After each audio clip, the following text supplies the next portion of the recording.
Valentine's Day is the one day of the year where we are socially conditioned to lower our defenses. We expect the unexpected. We open our doors to strangers holding large boxes.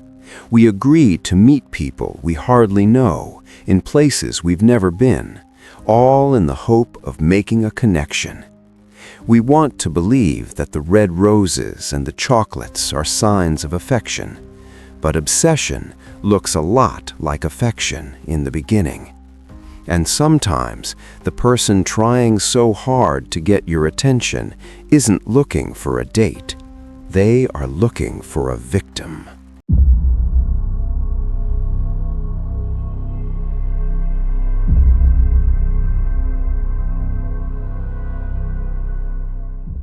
My name is Olivia.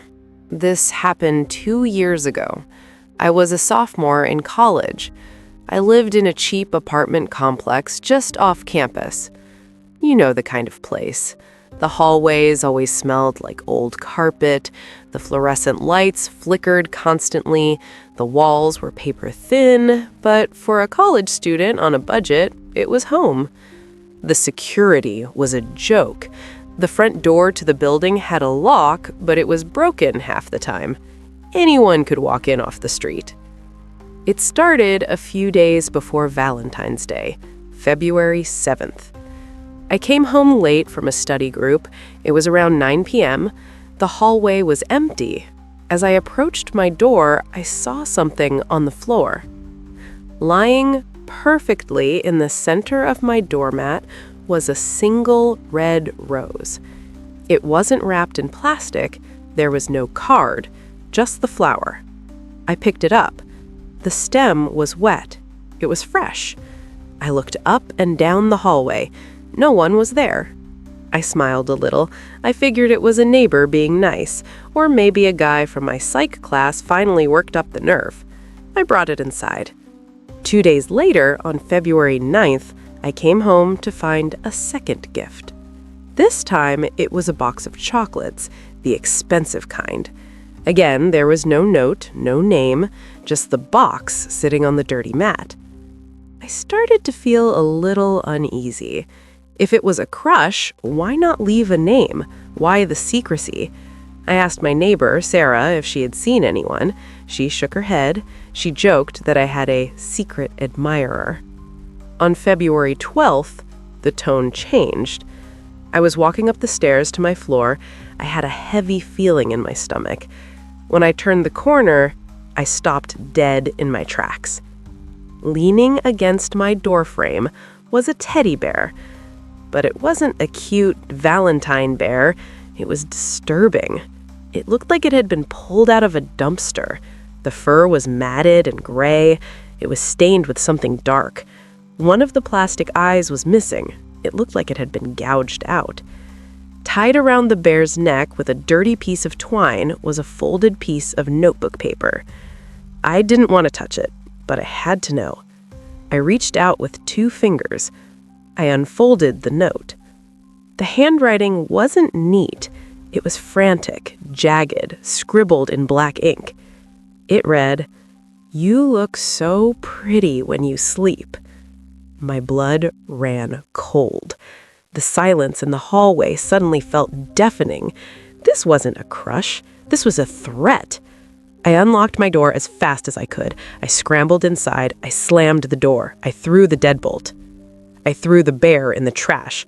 I called the police non-emergency line. They were polite, but useless. They said since no direct threat was made, there wasn't much they could do.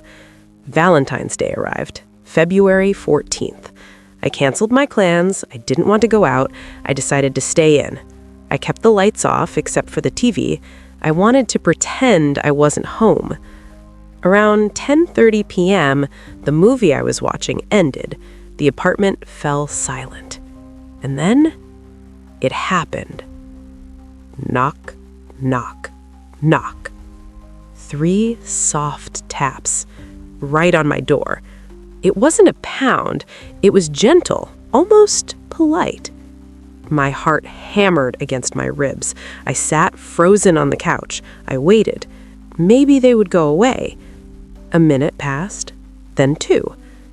I stood up slowly. I crept toward the door. I pressed my eye to the peephole. The hallway was empty. There was no one standing there, but I saw something else on the floor, right where the bear had been. There was a large, bright red envelope. I stared at it through the glass. Curiosity got the better of me. I told myself to be fast, just open, grab, shut. I unlocked the deadbolt. I swung the door open. I snatched the envelope. I locked it again, instantly. I leaned back against the door, breathing heavy. I tore the envelope open. Inside, there was no card, just a photo. A Polaroid. I pulled it out. I looked at it under the hallway light. My knees went weak. It was me. In the photo, I was sitting on my couch. The TV was on. The blue light illuminated my face. I was wearing my gray, oversized t-shirt. I looked down at myself. I was wearing that exact same gray t-shirt.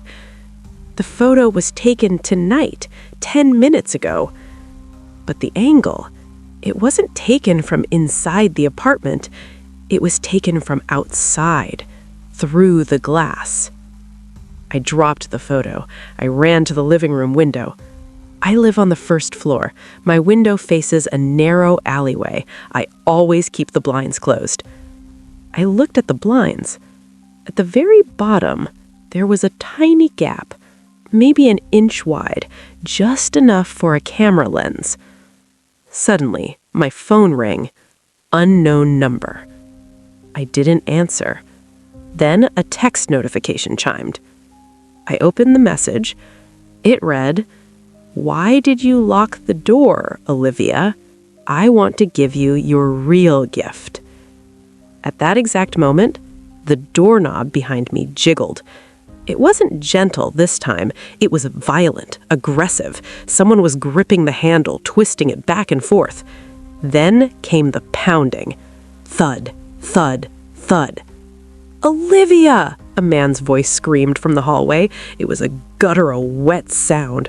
"Open the door! Be my Valentine! Open it!" I screamed. I ran to the bathroom. I locked myself in. I dialed 911. I could hear the wood of my front door splintering. He was throwing his entire body weight against it. The police arrived 5 minutes later. The man was gone. But when they searched the alleyway outside my window, they found something terrifying.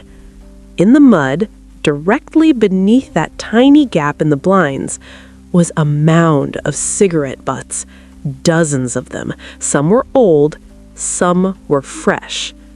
The police told me that based on the evidence, he hadn't just arrived that night. He'd been standing there for hours, every single night, for weeks, just standing in the dark, smoking cigarettes, and watching me through that 1-inch crack in the blinds.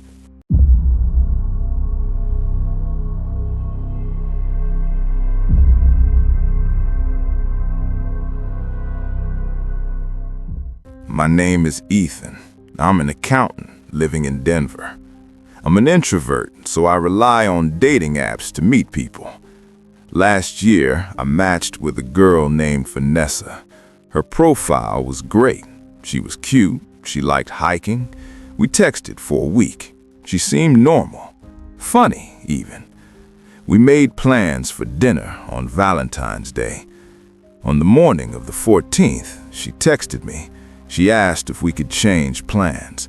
She said she was house-sitting for her aunt outside the city. She asked if I could drive out there to a local restaurant instead. I hesitated. It was a 40-minute drive, but it was Valentine's Day. I didn't want to be alone, so I said yes. I left my apartment around 7 p.m. As soon as I left the city limits, the roads got dark fast. It had snowed earlier that week. The roads were slick with black ice. The GPS led me off the main highway. I ended up on a series of winding back roads. The houses got further and further apart. I finally pulled up to the address of the restaurant. It wasn't a nice Italian place. It was a dive bar, a shack, really. The neon sign was flickering. I went inside. It smelled like stale smoke. I asked the bartender if they served food. He laughed. He said the nearest kitchen was 10 miles back the way I came. I was confused. I walked back out to my car. Then my phone buzzed. A text from Vanessa. "Hey, my car won't start. I'm stranded at my aunt's place. Can you come get me? I'm just 2 miles down the road. I'll make you dinner here instead." She sent a location pin. I should have turned around. I know that now. But I was already there, and I felt bad that she was stranded. I drove toward the pin. The paved road ended. It turned into a dirt track. The trees were so thick they blocked out the moon. The pin led me to a long driveway. At the end of it sat a dilapidated farmhouse. It looked abandoned. The porch roof was sagging. The windows were boarded up with plywood. There was no way anyone was living here. I stopped my car about 50 yards from the house. I kept the engine running. I texted her, "I'm outside. This place looks empty." A minute passed. Then the front door of the house creaked open. There were no lights on inside, just pitch blackness. A figure stepped out onto the porch. It wasn't Vanessa. It wasn't a girl at all. It was a man. He was huge. He was wearing a heavy jacket and a ski mask. He didn't say anything. He just stood there, staring at my headlights. Then 2 more men stepped out from the sides of the house. They were holding baseball bats. My heart stopped. It was a setup. The profile, the photos, the conversation, it was all a lure. The man on the porch raised his hand. He pointed at me. The 2 men with bats started sprinting toward my car. I slammed the gear shift into reverse. My tires spun in the mud. Slush flew everywhere. The men were getting closer. I could see the breath puffing out of their masks in the cold air. Finally, the tires caught traction. My car lurched backward. I whipped the wheel around. I nearly slid into a ditch. I floored it. Thud. I heard a loud crack as something hit my trunk. One of them had thrown a rock. I drove 80 miles an hour down that dirt road. I bounced over potholes. I didn't slow down until I hit the interstate. I went straight to the police station. They told me I was lucky. There had been a string of carjackings in that county. They used dating apps to lure guys out to remote locations. They beat them, steal their cars, and leave them in the woods. I deleted every dating app on my phone that night. I spent Valentine's Day eating gas station nachos in a police waiting room. And honestly, I was just happy to be alive.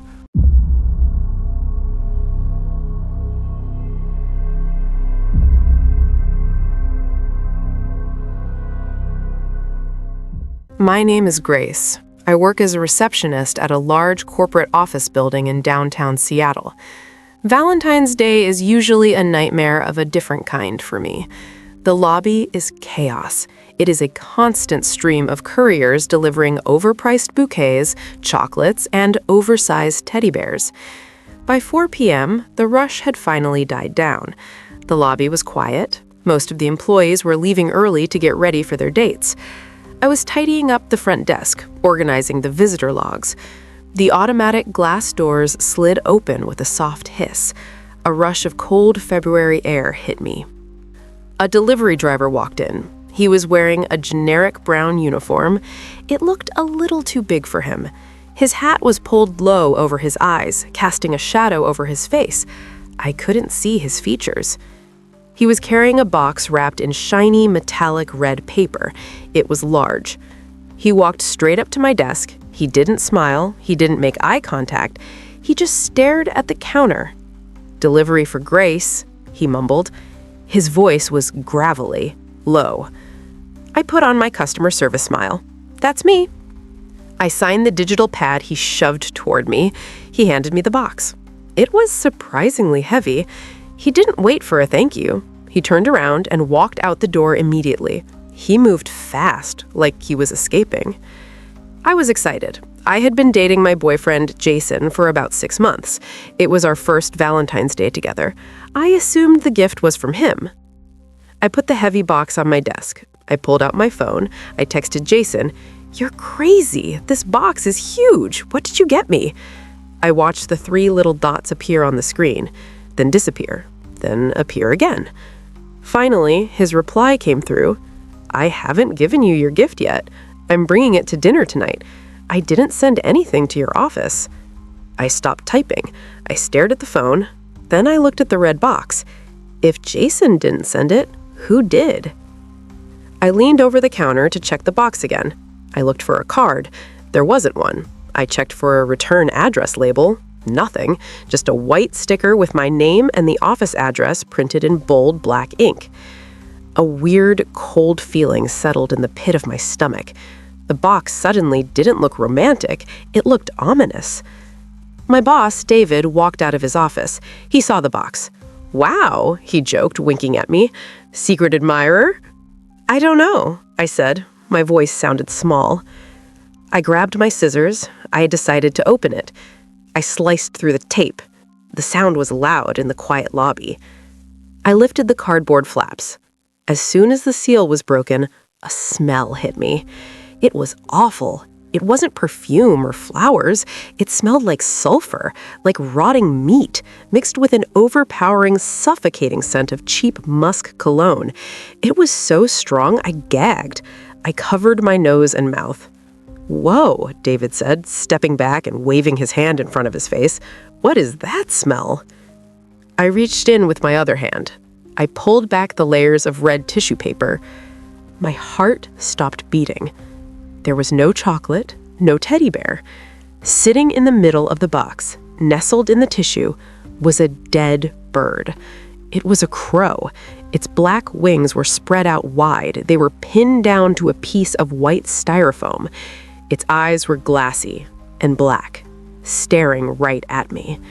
But that wasn't the worst part. Underneath the dead bird, there was a stack of photographs. I didn't want to touch them. My hands were shaking violently. I used a pen to flip the top photo over. It was a picture of me. It was taken from behind. I was walking down the street toward my apartment building. I was wearing the winter coat I had just bought 2 days ago. I flipped the next photo. This one was taken through a window, my kitchen window. I was standing at the sink, washing dishes. It was nighttime. The image was grainy, but it was definitely me. I flipped the third photo. My blood ran cold. The room started to spin. I felt like I was going to pass out.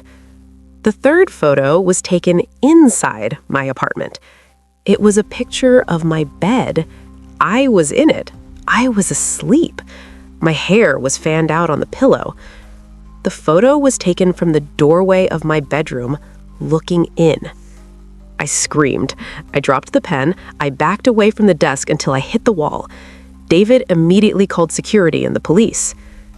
The police arrived and took the box as evidence. They reviewed the security footage from the lobby. The delivery driver had kept his head down the entire time. The uniform was a fake. It had been stolen from a laundry service truck a week prior. They couldn't identify him. But the investigation revealed something even terrifying about my apartment. I gave the police my keys. They went to my place while I stayed at the station. When they inspected my apartment, they found that the front and back door locks hadn't been picked. There was no sign of forced entry. But in my bedroom, they found something. Under my bed, pushed way back against the wall, they found a nest. There was a dirty sleeping bag rolled up in the dust bunnies. There were empty food wrappers, granola bars, jerky, and an empty bottle of that same cheap musk cologne. The person hadn't broken in just to take the photo. He had been living there. He had been lying under my bed while I slept just inches above him. He had been there while I showered, while I got dressed for work. He had been waiting. They never found him. The DNA on the bottle didn't match anyone in the system. I moved out the next day. I couldn't stay there another night. I broke up with Jason. It wasn't his fault, but I couldn't handle being around men. I couldn't trust anyone. I live with my parents now, 2 states away. I have a big dog, and I have an alarm system. But every time I see a delivery truck or catch a whiff of cheap cologne, my throat closes up, and I can't breathe.